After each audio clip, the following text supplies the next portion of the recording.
when it comes to speaking about money with your kids, I know your kids are still pretty young, but what age do you recommend having those open conversations about, what your parents are making and how all the money works?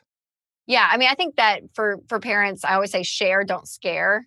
So if you are in a stressful situation, which a lot of Americans are, don't be like, oh yeah, 4-year old, our house is being foreclosed on. We don't know what to do, right? Like you're not going to obviously scare your kids, but understanding how money works. And you don't even have to get specific with your own situation. You don't even have to disclose how much you make. My parents never did that. They never told us.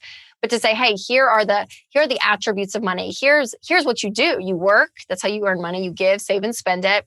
Here's what investing looks like. Here's what taxes are. Like you just talk about the subject on a tactical level, but also the emotional level that money is not, it's not your God. It's not ever going to, no amount of money is really going to fulfill you. I mean, it's amazing. The finish line always moves. If you think $1 million is rich, you get 1 million, you think, okay, well, 5 million is rich. And you get 5 million, 10 million is rich. Like it keeps moving to say, okay, it's not going to be your God. It can't fulfill you. You can have fun with it, but it can't be your number one. You want to find contentment and gratitude and generosity. So there's the heart of money as well that needs to be communicated. But yeah, age appropriate. I would say you could start lessons. I mean, as early as 4 or 5 years old for sure on chores, and them picking up the idea that money comes from work. It doesn't just come from Amazon and it shows up at your door like my kids. I swear my kids do. They're like, Amazon, you just whatever you want, it just shows up. And I'm like, yeah, there's money attached to all of this. So, having that discussion with them early on and letting them have some responsibility, because it's amazing when your kids earn their own money, they give it differently, they save it differently, they spend it differently. And letting them have that experience, I think, is so helpful. And when it comes to the three envelopes, the giving, the saving, and the spending, I could see how the saving, and the spending could be pretty straightforward for kids and pretty easy to wrap their head around. But what about with your kids, the giving aspect? Talk about that. And has that been something that's been challenging for them to understand and want to partake in?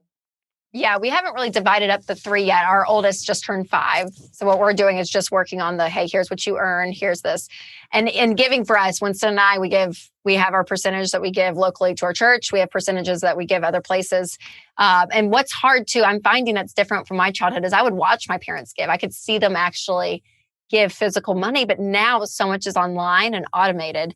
And so Winston and I have had this discussion, like, what does that look like? What does it look like to show them how we're going to give? And I think part of it is just bringing in the conversation. And so we do talk about giving, but sadly they don't see it happen. And so I think as a parent in 2020, 2021, it's a challenge to say, okay, how do we as a family create this level of giving and generosity? And I think part of it too is the spirit that you live out of the selflessness. So much of our world is so me focused, and other parts of our lives, how we show them, because more is caught than taught. So how can they catch us in moments as their parents of selfless and serving?